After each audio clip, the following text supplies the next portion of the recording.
천리길을 가려고 하면 한 걸음부터 시작되니 자 그럼 보아라. 이 처음에 한 걸음은 어디서 일어나는가?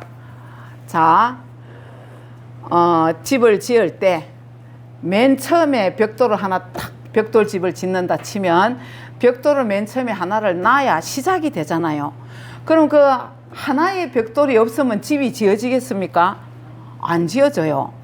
그렇죠. 그래서 이 벽돌 하나가 처음이자 완성을 의미하는 거예요.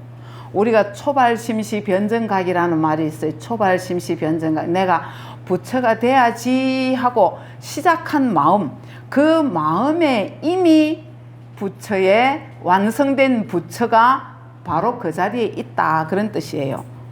그래서 처음 마음이 끝 마음이다. 우리가 이제 이 공부를 해보면은 이제 어떤 자기가 좀 이렇게 불성 자리가 보였다, 내가 견성을 한 것 같다 하면은 결국에 이제 이 자리가 어떤 자리냐 하면은 원래의 자리로 되돌아와요. 공부를 실컷 하고 나중에 성품 자리를 딱 보게 되면은 세상에 이게 내가 원래 있던 이 자리네, 원래 이 자리였는데 그걸 모르고 빙글빙글 온 천지를 정말로 떠돌다가 고향으로 돌아온 듯한, 그게 딱 맞는 표현이에요. 그게 딱 맞는 표현이거든요. 그래서 여기서 천리길을 가려고 하면 한 걸음부터 시작된다. 초발심시 변정각이다. 처음 마음을 낸 그때가 이미 깨달음이 성취되어 있는 자리다. 깨달음이 성취되어 있는 자리다. 어떤 사람이 시계를 평생 만든 그 장인이 있어요. 시계를. 나이가 든 거예요. 나이가 들어갖고 이제는 더 이상 내가 이제 좋은 시계를 못 만들겠다 생각을 해서 내가 이제 이걸 그만둬야지. 그러고는 근데 마지막으로 내가 진짜 그동안에 내 모든 노하우를 다 담아갖고 마지막으로 정말 멋진 시계를 하나 만들어야 되겠다, 그래 생각을 하고 온갖 정성을 들여가지고 마지막으로 시계 하나를 딱 완성을 했어요. 얼마나 멋진 시계겠어요. 그래서 마지막으로 딱 혼신을 다해서 시계를 만들어 가지고 그 시계를 누구한테 줬겠어요? 아들한테 줬어요. 아들한테 이제 이 시계는 네가 간직해라, 아버지의 마지막 선물이다 하고 시계를 줬어요. 그런지 아들이 시계를 가만히 보니까 시침은 우리가 보통 시계를 보면 시침을 보잖아요. 시침이 구리로 돼 있고 분침이 그 안에 분침이 돌아가는데 분침은 은으로 돼 있고 쪼맨하게 안 보이는 그 초침은 금으로 돼 있는 거예요. 그래서 이 아들이 가만히 시계를 보다가, 아니 사람들이 보통 시계를 탁 보면 시침부터 보고 분침을 보고 초침 초침은 거의 안 보잖아요. 그래서 이제 아들 생각에는 아버지가 이 생각을 좀 잘못한 것 같다 싶어 갖고 아버지한테 가가 뭐라 하냐면, 아버지, 내가 만약 시계를 만든다면 시침을 금으로 하고 그 다음에 분침은 은으로 하고 초침은 동으로 구리로 하겠습니다. 그래요. 그러니까 아버지가 아이고 이 생각 짧은 놈아 그러는 거예요. 초침이 없이 초가 없이 분이 있고 시가 있겠느냐. 초가 제일 중요한 것이다. 그래서 1초에 세계가 변화가 되고 1초에 모든 우리 삼라만상이나 우리 인생이나 이런 것들이 그 1초에 전부 다 실려 있다는 얘기예요. 그렇잖아요. 그래가지고 이제 시간을 아껴 써라. 초를 아껴 써라. 정말 시간이 황금과 같다. 시간의 모든 그 초단위의 그런 시간에 모든 세상의 변화가 다 담긴다. 이제 아버지가 아들한테 그런 얘기를 한 거예요. 그래 이제 가만히 우리가 생각을 해보면은 초라는 건 뭐냐면 순간이잖아요. 이 순간을 놓치지 말아요. 이 순간. 우리는 마음이 항상 어디에 가 있어요? 우리는 마음이 늘 과거 아니면은 미래. 우리는 마음이 이 순간에 있을 때가 없어요. 근데 진짜 깨달음의 자리는 바로 여기거든요. 바로 지금이에요. 바로 지금. 지금 말고는 아무것도 없어요. 이게 정말 전부예요. 지금 현재 내가 이 자리에 살아있음. 그래서 우리는 늘 이 순간을 놓치고 과거나 미래를 꿈꾼다는 거죠. 그게 우리를 고통과 불행으로 몰아넣는 죽음이에요. 시간이라는 것은 우리가 이제 이 깨달음의 자리에서는 시공이 없다 하잖아요. 시간이라는 건 없어요. 우리 생각에서만 있어요. 우리 생각 속에서만. 그 무량원급 적일념, 일념즉시 무량급 그런 말이 있잖아요. 여러분들 그 20대 초반에 또는 10대에 정말 첫사랑을 만났을 때 첫사랑하고 같이 있으면 시간이 있습니까? 금방 지나가잖아요. 정말 재미있는 영화를 보면 시간이 있습니까?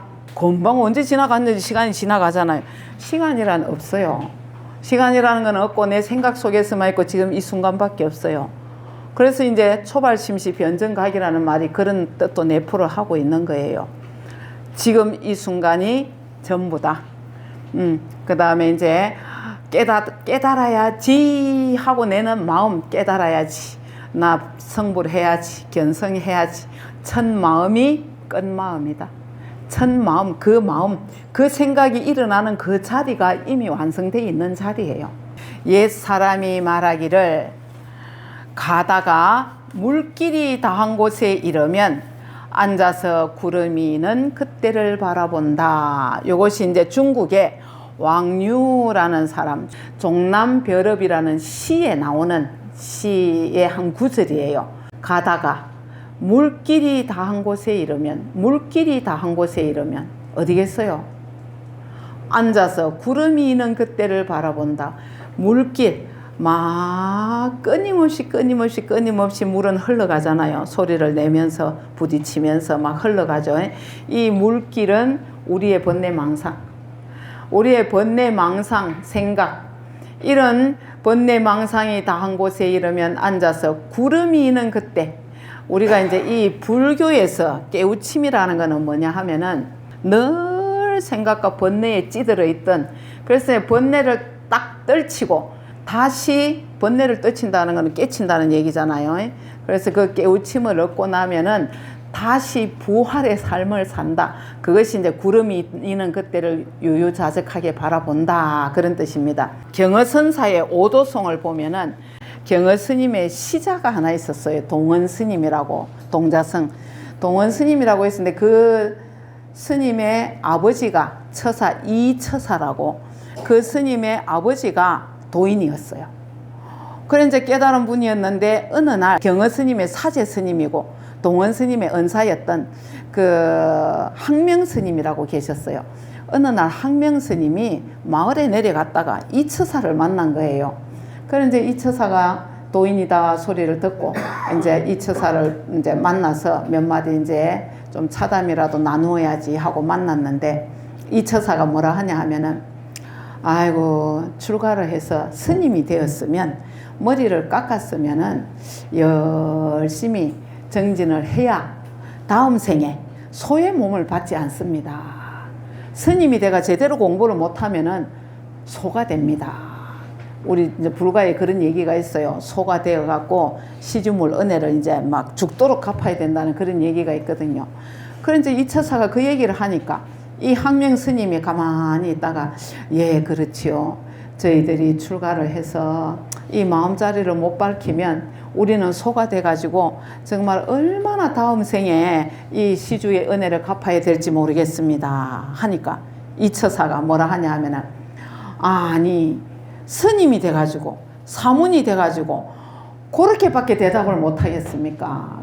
그렇게 도리를 모르는 대답을 하다니 실망입니다. 그러는 거예요. 그래 이제 이 항명 스님이 막 기가 죽어가 가만히 있다가, 아이고 저는 선지, 이제 이 선의 요지, 우리 마음자리, 저는 이걸 아직 밝히지를 못하고 그 자리가 어딘지를 모르겠습니다. 이제 그래 얘기를 해요. 어찌 제가 대답을 해야 될지를 모르겠습니다. 하니까 이 이처사가 뭐라 하냐면은, 죽어서 소가 되더라도 곱비를 뚫을 콧구멍 없는 소가 돼야지. 그런 얘기를 해요.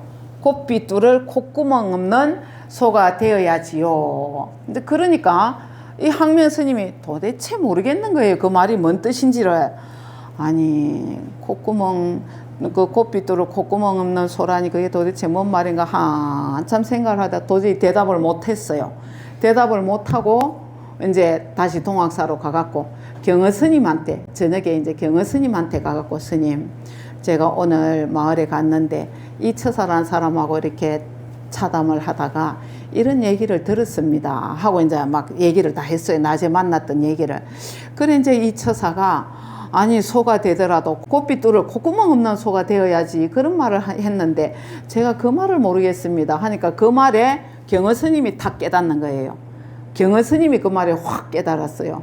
그래서 우리가 이제 무비공이라고 하죠. 콧구멍 없는 소. 그 화두를 깨달았다 그러거든요. 그 경허 선사가.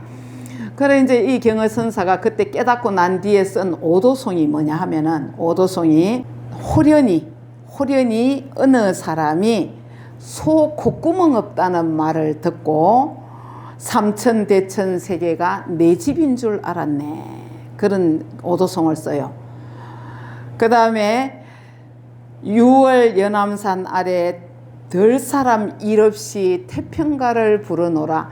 그렇게 이제 무비공이라는 그 소의 화두를 깨달았다. 깨닫고 보니까 이 우주 삼천대천 세계가 바로 나더라. 바로 내 집이더라. 그러고 보니까 아무 일이 없더라. 뭘 해도 걸림이 없더라. 그런 얘기예요. 깨닫고 보니까. 그래서 이제 우리가 깨닫기까지는 크게 죽었다가 그 다음에 크게 살아난다 그러죠. 그 깨닫고 난 뒤에 다시 똑같아요.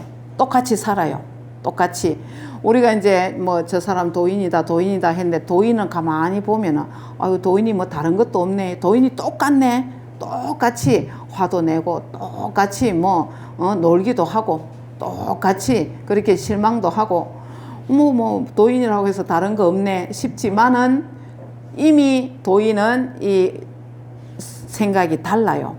달라갖고 똑같이 기뻐하고 슬퍼하되 누구보다 기뻐하되 기쁨에 빠지지 않고 누구보다 슬퍼하되 슬픔에 빠지지 않고 이제 모든 착이 다 놓여진 거예요. 그래서 일 없다 그래요. 그런 사람 일 없는 사람 무사인이라 그래요. 무사인. 깨닫고 난 뒤에 사람을 무사인 그렇게 얘기를 합니다. 그래서 여기서는 지금 그걸 얘기를 하는 거예요. 깨닫고 난 뒤에 이제 무사인이 되어서 유유자적하게 걸림없이 진짜 해탈의 삶을 사는 그런 모습을 표현을 한 겁니다. 덕상 스님이 석두선사께 묻기를 이런저런 생각이 일어나며 그치지 않을 때는 어찌해야 합니까? 석두선사가 돌 하면 꾸짖는 소리예요. 돌 하며 꾸짖고는 이런저런 생각을 일으킬 줄 아는 것이 도대체 누구인가 하니 지금 묻고 있는 지금 그 생각을 일으키고 있는 네가 누구냐? 바로 네가 바로 지금 그렇게 하고 있는 네가 바로 그 깨달음이다. 네 마음 그 마음이 바로 깨어 있는 마음이다. 그러니까 석상 스님이 이 말에 크게 깨달았다. 염념분리여 당처라 그래. 염념분리 생각 떠나지 않았다. 당처 이 깨달음의 자리를 떠나지 않은 생각이나 말이 그 일어나는 자리가 바로 깨달음의 자리다. 그런데 깨달음의 자리다.